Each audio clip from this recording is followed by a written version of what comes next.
Oh, I would be livid with the Colts. Livid.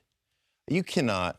First off, this is a guy who has stood in the gun barrel, faced the rush, gotten hit, left the game because of internal injuries internal organ injuries, for crying out loud. No, tell the people what actually happened. This is one of the toughest dudes. He lacerated his spleen. Yeah. His kidney, I think. His kidney, yeah. Lacerated his kidney. Even more important than the spleen. Right. You can remove the spleen. Kidneys you need. Right. You've got to have those things. So this is one of the toughest guys there is. And I would be livid. You know, it's interesting, too, because we always talk about minimally invasive surgeries and all the different things that we talk about. I was just out of back surgery, riding a bike in the training room, right? Riding a bike, and I don't have a shirt. I'm just in shorts, riding a bike, trying to get, my rehab going on. And a couple of doctors come in. There's a couple of different doctors from different areas. They're coming in and checking out the Broncos facilities. And one doctor looks at my back and goes, wow, that's a really, you know what? They did a great job. That's a really nice scar. I said, yeah, as long as it's on my back, moron. It's a great scar, right? On your back, this scar sucks.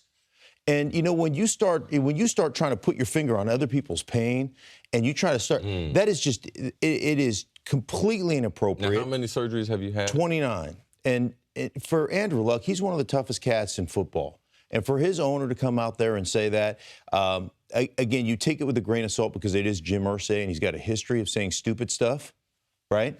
Just because you're a billionaire doesn't mean you're intelligent. He said a lot of stupid stuff over time. This is one of the dumbest things he's ever said. I just want to remind the audience exactly what Jim Irsay said before the season. Quote, it's been said before, all sports is played on a 4-inch field between your ears. It's really important we continue to help Andrew emotionally, mentally, get his confidence and his endorsement deep down, his rubber stamp in his heart of hearts, because in the end, that carries the biggest weight. We heard that. We did 1 week of shows before we actually went on the air. The week before Labor Day were actual shows, but just no one saw them but us. They were rehearsal shows. That's when this came out. Some of our best, by the way. So, well, I thought we had talked about it on the air, but it was during the rehearsals. And at the time, I remember reading that, and I remember questioning, oh, so maybe Luck is okay. If I'm not there, I have no reason to think Irsay is going to just, all of a sudden blindside his quarterback. Maybe Luck is at 90%.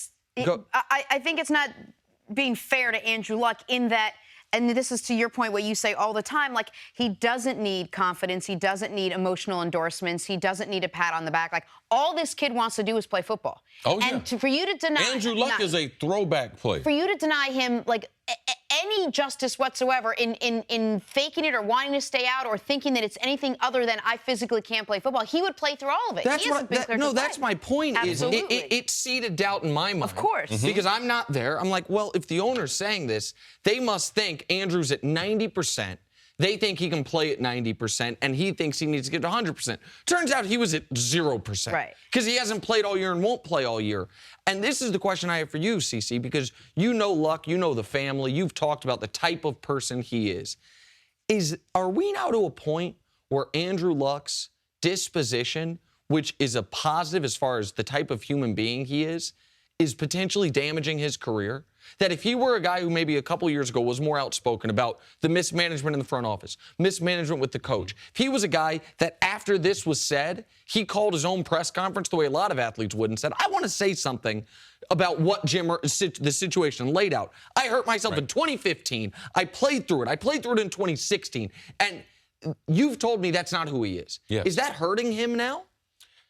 I don't believe it's going to hurt Andrew because Andrew is still a special talent. But the thing that I keep trying to tell you guys, we, as even the elite athletes, we are subject to a system, a business that's run around us. Not only just the players on the field, the coaches, he hadn't been supported in the right way, and he definitely hadn't been supported in the front office. Now, I'm just going to speak for former NFL players. There's a lot of things you might be able to call us, but trying to get away with calling us not being tough is not something you're going to get. Now, you might have some wide receivers. They don't care. You might have some DBs.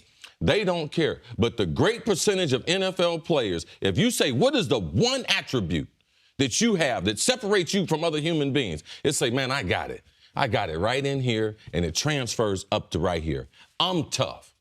All right? I went through 16 NFL seasons. Look, I would debate a person till death how tough I am. I believe I'm tougher than the next man. That is one of the characteristics that we have as NFL players. I can do this longer than you're willing to do this. I'm willing to knock you back more plays than you're willing to knock me back. So those types of insults, to me, I believe will cause damage to Andrew Luck and the relationship that he has with the Colts, because there's no way that Andrew's a great pro. He is a great person, that the Colts are going to be able to misrepresent him the way he's put his body on the line for this organization, that their relationship could still be the same. You know what the nastiest word in football is? I mean, literally, the worst four-letter word in football is soft. Yeah. I thought it was soft. It's soft. And I thought it was soap. Look at no, right? No, no. Yeah, you were off. You were close. It was an S word. You call people soft. Listen, the softest guy that plays in the NFL is 10 times tougher than the toughest guy walking down the street. That's just the way it is, man. You have got to have you've got to have some mental toughness. You got to have physical toughness. You have to have all those things. And when you do that from an ownership standpoint, every guy in that locker room understands what Andrew Luck has done, how tough he has been, what he has fought through. Every one of those guys in that locker room look at Jim Irsay and just shake their head. Does anyone see a situation whereby this ends with Andrew Luck being successful for the Colts, getting back out there, being healthy, playing super well, and getting this team to the playoffs? Is there a scenario whereby this ends well? Because guys will go out there, guys play with chips on their shoulders. So you'll go out there, you'll play for your teammates, you'll like whatever that do. Peyton Manning did it forever. This is not new to Jim Irsay. This has happened before. And, you know, I mean, that's the way great players go about their business. It's going to be uncomfortable, but if this doesn't end in a trade, which let me just tell you right now, there are 20 teams lined up begging for this relationship to break down to the point where the Indianapolis Colts have to trade him, because they will all be there with gigantic offers. Well, that's the point that I was making, or at least alluding to with Chris, that it is not Luck's personality. But he would certainly have the disposition he would certainly have the justification, to force the issue. To, after these comments are made, after another season is lost, come out and say, I don't want to play for this franchise anymore. Like, this coming year is the first year cap-wise they actually could trade him without ruining their salary cap. You could get multiple first-round picks, and Luck could really make it uncomfortable for people in Indianapolis. And his case would be a simple one. Hey, guess what? Since I came into the league, what quarterback's been hit the most? Me. Who averages the most hits per game? Me. My first year in the league, who took the most hits? Me. Second year, me. Third year, me. Fourth year, it wasn't me because I was injured. Fifth year, me again. Like, I'm hit more than everybody. I keep my mouth shut. I've been the only good player on this, one of the only good players on this team for a long time. And you guys are out here defaming my name, making idiots like Nick Wright question how good I actually am when I've been playing with a bad shoulder for 3 years. I'd be furious if I were. Andrew Luck has the type of sports character that I would say like a kid who I helped raise, in Larry Fitzgerald. And I'm going to tell you, for a long time, behind the scenes, I tried to get Larry out of Arizona. Man, you need to leave there. Man, that place not good for you. They're going to ruin your career. No one's paying attention. I used to tell him, you're not even in the real NFL. We don't even cover you. We don't even do stories you. We don't even send reporters to you. But Larry was like, man, this is where I want to be. This organization, I'm committed to them. I'm committed to this community. So when he began to say that, I began to support him there. But in that situation, I was telling him, Larry, you need to go somewhere else.